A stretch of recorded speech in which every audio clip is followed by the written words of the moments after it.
Hi friends, मैं हूं आशुतोष और आप देख रहे हैं मेरी video learn Indian classical vocal music without any instrument.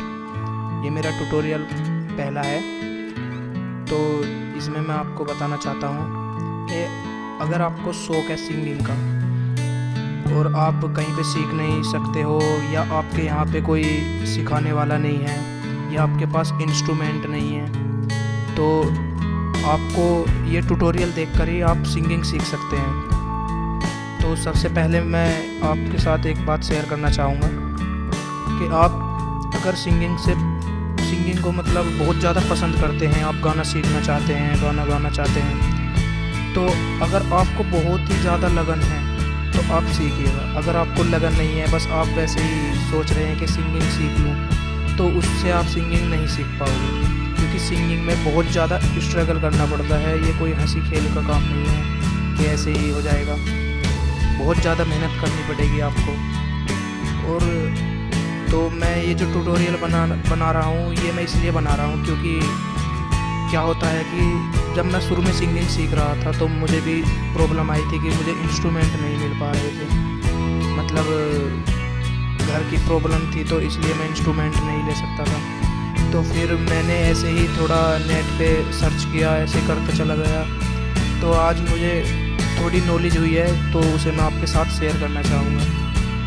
तो जैसे कि ये मेरा पहला ट्यूटोरियल है, तो मैं आपके साथ मैं सोच रहा हूँ कि अच्छे से पहले आपको थोड़ा समझा दूँ, तो इसलिए आप थोड़ा समझ लीजिएगा। पहले तो मैं ये ट्यूटोरियल इसीलिए बना रहा हूँ, आपको बता भी दिया है कि अगर आपके पास इंस्ट्रूमेंट नहीं है या आप इंस्ट्रूमेंट है तो आपके यहाँ पे कोई सिखाने वाला नहीं है, तो कैसे आप सिंगिंग सीख सकते हैं फिर। तो इन ट्यूटोरियल को आप डेली देखिएगा, आगे आने वाले ट्यूटोरियल को, और इसको पूरा देख लीजिएगा अभी। तो चलो शुरू करते हैं कि अब दूसरी बात ये है, अगर आपके पास इंस्ट्रूमेंट है, आप सीख भी रहे हो, आप पे आता भी है, लेकिन आपके साथ एक प्रॉब्लम आ रही है कि आप अगर घर पे हो तो आप तो रियाज़ करते हो सुबह उठकर, लेकिन अगर आपको हर हफ्ते बाहर जाना पड़ता है तो वहाँ पे आप इंस्ट्रूमेंट नहीं ले जा सकते हो कि कुछ दूर है या कहीं भी है। तो उसके लिए आपको ये वीडियो देखकर आप सीख सकते हो डेली, यानी कि आपका कभी भी रियाज़ नहीं छूट पाएगा। अगर आप घर पे हो तो अपना इंस्ट्रूमेंट बजाकर सीख सकते हो, अगर आप बाहर जा रहे हो तो आप इन वीडियो को देखकर अपना रियाज कर सकते हो। तो सभी के पास फ़ोन होता है, ये तो आजकल कोई कोई नहीं होगा शायद किसी के पास फ़ोन ना हो, ज़्यादातर सभी के पास फ़ोन है, तो इसलिए स्मार्टफोन से आप सिंगिंग भी आप सीख सकते हो। तो उसे अच्छे यूज में लाएं, गलत यूज में ना ले जाएं। फिर इसके बाद मैं आपको सिखाऊंगा कि जब आप थोड़ा सुर का ज्ञान कर लेंगे और सिंगिंग का आपको थोड़ा ज्ञान हो जाएगा, तो मैं आपको म्यूजिक कंपोज करना बताऊंगा, जो कि कुछ दिन बाद मेरे नए ट्यूटोरियल आएंगे म्यूजिक कंपोज करने के लिए। और उसके बाद सॉन्ग्स कैसे रिकॉर्ड करें, यानी कि अपनी आवाज़ में कोई भी सॉन्ग आप कैसे रिकॉर्ड करेंगे, तो मैं आपको वो भी बताऊंगा। तो अब आपका ज़्यादा टाइम ना ख़राब करके मैं आपको सीधा सिंगिंग की ओर ले जाना चाहता हूँ। तो चलिए शुरू करते हैं। दोस्तों, आपने पहले से ही सुना होगा कि सुर सुर में गाना, लेकिन ऐसे कहते हुए सुना होगा या आपने कहा होगा, लेकिन आपको ये नहीं पता होगा कि सुर क्या है। अगर आपको पता है पहले से ही तो अच्छी बात है, अगर आपको नहीं पता है तो आप ये मेरा ट्यूटोरियल देखिएगा कि सुर क्या होता है। तो सुर जो है, हम गाने में यूज़ करते हैं। सुर से गाना, बस गाना जो है, ये सिंगिंग जो है एक सुर से ही मिलकर बना है, सुर और ताल से है वैसे तो पहले जो आता है सुर आता है। तो सबसे पहले सुर को समझाते हुए बताता हूँ मैं आपको कि सुर क्या होता है, आगे समझिएगा। तो दोस्तों, मैं आपको बताऊंगा कि अब सुर क्या होते हैं। तो जैसे आपने ये देखा कि ग्रीन कलर में ये बना हुआ है सा, यानी कि SRGMPD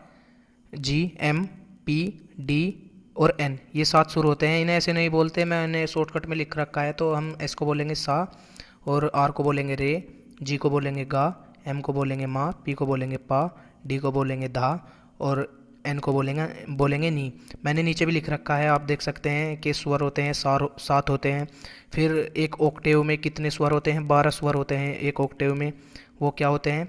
एक सा, दो रे, दो गा, दो मा, एक पा और दो धा और दो नी। तो ये आपको पता लग जाएगा कि ये दो दो कैसे होते हैं। तो सबसे पहले हम चलते हैं कि शुद्ध स्वर क्या होते हैं। सबसे पहले हम शुद्ध स्वर जानते हैं। तो सबसे पहले शुद्ध स्वर जो है, ये आप देखिए मिडिल ऑक्टेव लिखा हुआ है ब्लू, स्काई ब्लू कलर में। उसके ऊपर ग्रीन कलर में ये 7 सुर लिखे हुए हैं, सा रे गा मा पा धा नी। यानी कि ये आपको ब्लैक जो चमक रहे हैं, इन्हें छोड़कर ये सभी नीचे के स्वर जो हैं ये शुद्ध स्वर हैं। तो सबसे पहले ये हो गए सा रे गा मा पा धा नी। और फिर इसके बाद फिर से सा आ जाता है, ये स्काई ब्लू कलर में जो आ रहा है, यानी कि हाई ऑक्टेव बोल देते हैं इसको। यहाँ से जहाँ से ये दूसरा सा शुरू हो गया है, जिसके ऊपर एक पॉइंट लगा हुआ है, तो ये पॉइंट जो है वो अगर ऊपर लगा हुआ हो तो हाई ऑक्टेव को इंडिकेट करता है, यानी कि ऊंचे स्वर और ऊंचे हो जाते हैं। मतलब ये थोड़े ये मिडिल ऑक्टेव से ऊंचे हो जाते हैं हाई ऑक्टेव जो होते हैं। तो फिर से ये दोबारा से आ गया सा रे गा मा पा धा नी, और फिर से सा आ जाता है ये और भी, यानी कि ये हाईयर हो गया। अगर ये हाई ऑक्टेव था, ये रेड में जो लिखा है हाई ऑक्टेव, तो इससे आगे अगर कोई ऑक्टेव आता है तो उसे हम हाईयर ऑक्टेव बोल देंगे, यानी कि वो इससे भी हाईयर है पहले वाले से। फिर इसके मिडिल ऑक्टेव के नीचे जाते हैं तो आपको दिख रहा होगा कि सा के नीचे, सा से पहले एन बना हुआ है रेड कलर में। तो इसके नीचे पॉइंट लगे हुए हैं, यानी कि हायर ऑक्टेव के ऊपर पॉइंट थे और ये लोअर ऑक्टेव लिखा हुआ है तो इसके नीचे पॉइंट लगे हुए हैं। तो यानी कि ये सा से नीचे के और स्वर जा रहे हैं। तो ये नी, धा, पा, मा, गा, रे और सा, तो ऐसे ही नीचे जा रहे हैं। तो ये सब क्या हो गए? ये शुद्ध स्वर हो गए। फिर इसके बाद आते हैं कोमल स्वर।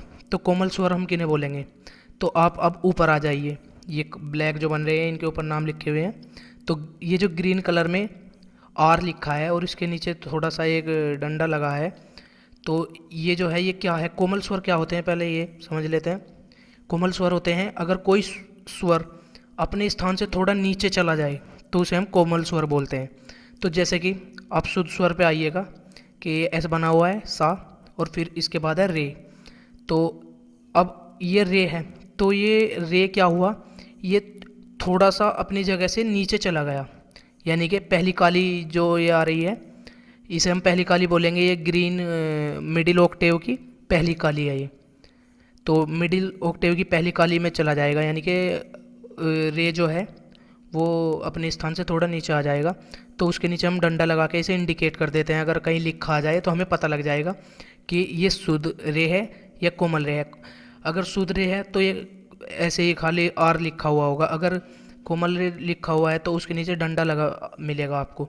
फिर उसके बाद आता है गा, तो यानी कि शुद्ध गा। तो आपको दिख रहा है शुद्ध गा अपने स्थान से थोड़ा नीचे चला गया है और इसके नीचे डंडा लगा के दिखाया जा रहा है, तो ये होता है कोमल गा हो जाएगा अभी ये, क्योंकि इसके नीचे एक डंडा लग गया है, यानी कि दूसरी काली हो जाएगी मिडिल ऑक्टेव की। फिर आते हैं हम धा पे। तो ये धा है, यानी कि शुद्ध धा ग्रीन वाला। फिर आपको दिख रहा है कि ये भी एक सुर, या मतलब एक सुर मान लीजिए, या थोड़ा नीचे चला गया अपने स्थान से, और इसके नीचे डंडा लगा हुआ है। आप कहीं भी देख सकते हैं जहाँ भी आपको ये डंडा दिखेगा नीचे, तो आप समझ सकते हैं कि ये कोमल स्वर है। उसके बाद नी आता है, तो नी भी ऐसे ही अपने स्थान से नीचे चला गया। इसके बाद हम बात करते हैं लो ऑक्टेव में कैसे होगा। तो जैसे ही मैंने मिडिल ऑक्टेव में बताया है कोमल स्वर, ऐसे ही लोअर ऑक्टेव में होगा। तो जैसे कि ये रे है और रे यानी कि शुद्ध रे है, और उसके ऊपर देखिएगा आप एक सुर नीचे चला गया, ऐसे ही डंडा लगा रखा है और नीचे पॉइंट लगा रखा है, यानी कि ये मिडिल ऑक्टेव है, वो लोअर ऑक्टेव है, सॉरी लोअर ऑक्टेव है। और डंडे से हमको पता लग जाएगा कि ये कोमल स्वर है। फिर ऐसे ही गा हो जाएगा, फिर धा और नी, और फिर हायर ऑक्टेव में भी ऐसा होगा, रे गा धा और नी। तो अब बात आती है तीव्र स्वर की, कि तीव्र स्वर क्या होता है। तीव्र स्वर खाली माँ होता है, यानी कि माँ देखिए शुद्ध माँ कहाँ पे है, ये शुद्ध माँ है, यानी कि चौथा स्वर सा रे गा और माँ। तो तीव्र स्वर क्या होता है हम बता दें। तीव्र स्वर अपने स्थान से थोड़ा ऊपर चला जाता है, थोड़ा सा ऊपर उठ जाता है, तो उसे हम तीव्र स्वर बोलते हैं। तो आपको दिख रहा होगा कि रे जो था वो क्या हो रहा था, शुद्ध रे नीचे उतर रहा था, यानी कि पीछे की ओर जा रहा था। तो अब माँ माँ को देखिएगा, तो जैसे ये एम बना है माँ, तो ये अगला ही स्वर यानी कि अगली काली, तो मिडिल ऑक्टेव की तीसरी काली देख लीजिएगा। तो ये क्या हुआ, ये ऊपर चला गया क्योंकि एक पॉइंट आगे बढ़ गया। और उसको हम कैसे इंडिकेट करते हैं, वो एम के ऊपर एक डंडा लगा हुआ होता है ऊपर की ओर, और कोमल स्वर में क्या था, वो नीचे की ओर डंडा लगा हुआ था। इसमें ऊपर की ओर डंडा लगा हुआ होता है, इसकी ये पहचान है। तो यानी कि शुद्ध स्वर जो होते हैं 7 स्वर होते हैं, तो वे हैं सा रे गा मा पा धा नी। कोमल स्वर 4 होते हैं, रे गा धा नी, और तीव्र स्वर एक होता है माँ।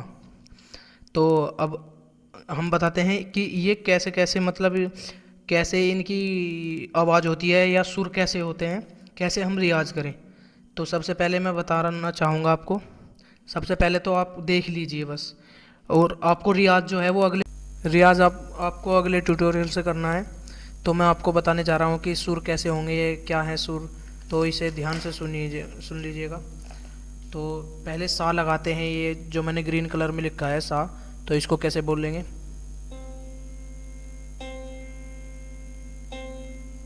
सा।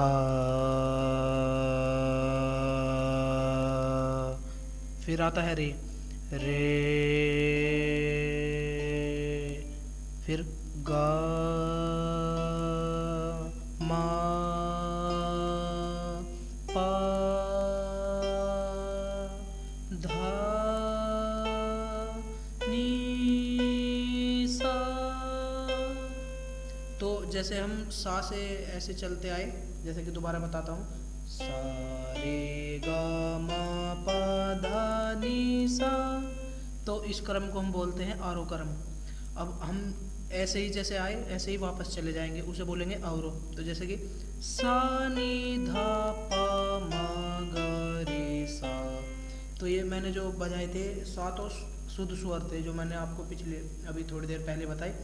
अब मैं आपको बताता हूँ कोमल स्वर कैसे होंगे। तो जैसे कि सा बजाया पहले मैंने, सा। अभी मैं शुद्ध रे बजाता हूँ पहले, तो रे। तो ये जो है ये है शुद्ध रे। अब कोमल रे कैसे बजेगा, पहले तो शुद्ध बजा के बताता हूँ। तो शुद्ध होगा रे। अब कोमल रे बताता हूँ आपको, रे।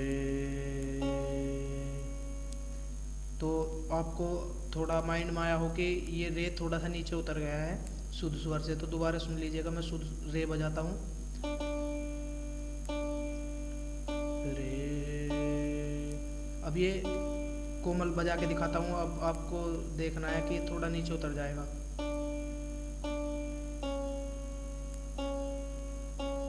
इसी तरह गा होगा, गा बजाता हूँ शुद्ध गा, गा सा रे गा। ये जो है गा, ये शुद्ध गा है। अब मैं कोमल गा बजा के दिखाऊंगा आपको। अभी तो शुद्ध है गा गा, ये कोमल गा आ गया। तो ऐसे ही ये शुद्ध है और ये कोमल है। फिर माँ की बात करते हैं, तो माँ ये शुद्ध माँ है, तो सा रे गा मा। अब ये एक सुर ऊपर चला जाएगा तो तीव्र हो जाएगा, मा मा मा मा। तो ये तीव्र है और ये शुद्ध माँ है। तो जैसे कि ये शुद्ध माँ और ये तीव्र माँ। फिर इसी तरह पा गया, फिर धा। तो धा जो है अपने स्थान से थोड़ा नीचे चला जाएगा तो कोमल हो जाएगा। तो ऐसे ये धा और फिर ये कोमल हो गया, फिर शुद्ध नी और फिर ये कोमल नी। तो ऐसे ये नीचे चला जाएगा और फिर ये सा आ जाएगा अगला हायर ऑक्टेव का। तो इसी तरह क्या होता है, अब ये एक ऑक्टेव में 12 स्वर हो गए। तो इनके बाद थाट बनते हैं, 10 थाट होते हैं इंडियन क्लासिकल में, जो कि मैं आपको आगे समझाऊंगा। और फिर उन थाट से जो है वो राग बनते हैं, और राग जो है वो ही सिंगिंग का मेन पार्ट है, ये तो बेसिक चीज़ है, इनके बिना तो आप कुछ कर ही नहीं पाओगे। लेकिन जब राग को आप समझने लगोगे तो फिर आपके माइंड में ये सुर और ताल, ये सब कुछ आपके माइंड में ऑटोमेटिक सेट होने लगेगा जिस दिन आप राग का रियाज़ करने लगोगे। तो मैं क्या चाह रहा हूँ कि आप सिंगिंग सीखो, और आपको पास अगर इंस्ट्रूमेंट नहीं है कोई बात नहीं, राग थाट ये सब सब मेरी वीडियो में आपको मिल जाएंगे। आपको ना इंस्ट्रूमेंट प्ले करने की ज़रूरत है, और आप बस घर बैठकर ही या कहीं भी, आपको जहाँ भी किसी भी टाइम जब भी टाइम मिले आप जब भी सीख सकते हो। तो इसके लिए आपको ना तो कोई प्रॉब्लम आएगी, बहुत ही अच्छा है, और शायद आपकी समझ में आ भी गया हो अब। तो जैसे कि आपको पता चल गया है कि 7 शुद्ध स्वर होते हैं, सा रे गा मा पा धा नी, और 4 कोमल होते हैं, रे गा धा नी, और एक तीव्र होता है वो है मा। तो अब इन ये स्वर हो गए 7 और 4 11, और एक माँ को लगा के 12। तो यानी कि ये पूरा ऑक्टेव बन गया है। ये 12 स्वर जो होते हैं एक स्वर में, वो सॉरी एक ऑक्टेव में 12 स्वर होते हैं। तो फिर जैसे कि ये मिडिल ऑक्टेव है तो इसमें 12 स्वर होंगे, और फिर लोअर ऑक्टेव है इसमें भी 12 स्वर होंगे, और हायर ऑक्टेव है इसमें भी 12 स्वर होंगे। ठीक है, तो जहाँ तक मुझसे हो सका मैंने आपको बताया।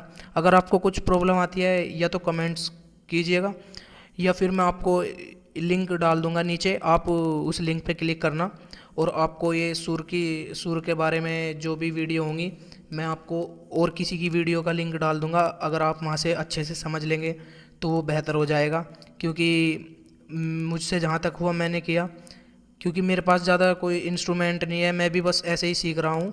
लेकिन अगर आप मेहनत करोगे तो आप इन वीडियो से भी सीख जाओगे, और थोड़ा आप धीरे धीरे समझने लगोगे। क्योंकि शुरू में जब मैं कर रहा था तो मुझे भी प्रॉब्लम आई थी, मैं भी ये सोचता था कि ये कैसे होता है, मतलब मैं थोड़ा डाउट हो जाता था माइंड में। लेकिन जैसे मैं वीडियो देखता रहा, कभी मैं किसी की वीडियो देखी, फिर किसी और गुरु की वीडियो देख ली, किसी और ने डाल रखी है जैसे, तो ऐसे ही मैंने जैसे 3-4 वीडियो देख ली तो मेरे सारे डाउट क्लियर हो गए।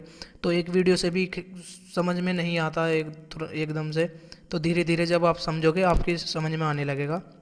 तो प्लीज़ मेरे चैनल को सब्सक्राइब कर लीजिएगा, क्योंकि अगर आगे मैं वीडियो डालता हूँ तो सबसे पहले आप उस वीडियो को देखेंगे, आपके पास सीधी वीडियो जाएगी। इसका कोई चार्ज नहीं होता, क्योंकि बहुत से सोचते हैं कि सब्सक्राइब पता नहीं क्या है। अगर आप नई नई यूट्यूब चलाना शुरू किया है आपने, अभी आपको थोड़ा पता नहीं है, तो ऐसा ही होता है।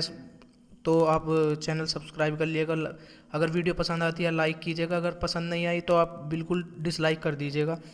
वैसे मैं मेहनत कर रहा हूँ कि आगे थोड़ा और धीरे धीरे समझाऊँ। ये पहली वीडियो है तो इसलिए इसमें थोड़ी मिस्टेक भी हो गई होगी, तो इसलिए मैं सॉरी बोलता हूँ अगर कोई मुझसे गलती हुई हो। और अगर आपको कुछ प्रॉब्लम है तो आप मुझे कमेंट्स कीजिएगा, मैं अगली वीडियो में आपको समझाने की कोशिश करूँगा। तो वीडियो को मेरी को लाइक कीजिएगा, सब्सक्राइब और शेयर ज़रूर कर दीजिएगा, ताकि और आपके फ्रेंड भी आप देख सकें। और किसी के पास अगर इंस्ट्रूमेंट नहीं है और वो सीखना चाहते हैं तो शायद वो इससे कुछ सीख पाएँ। तो thank you for watching my video.